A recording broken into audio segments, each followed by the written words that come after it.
Marjorie in the early 1990s. She was a friend of Brian's aunt and they were in an art class together. And she invited me to come and see her someday, which I did. And after that, we became firm friends and I stayed with her on several occasions. Her life was so incredibly different from mine. She was born in India, educated in a boarding school in England, went on to Oxford, which was a really unusual thing for someone from her background to do. And eventually she retired to Northern Ireland.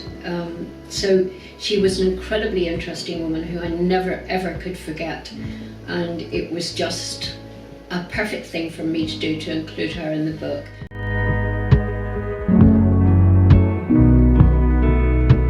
When I was at school, I was writing all the time, and even when my children were young, I used to tell stories to them and write it down later, but I never had time to write a book. So being able to write has opened doors for me and allowed me to do things and express myself in a way I couldn't before.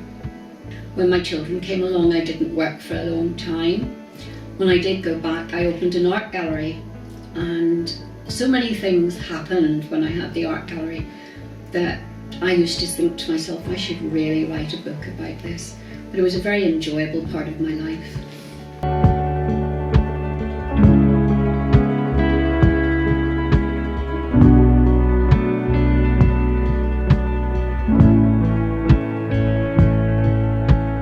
Marjorie and I used to send letters to each other, and she would always say to me, why don't you write a book?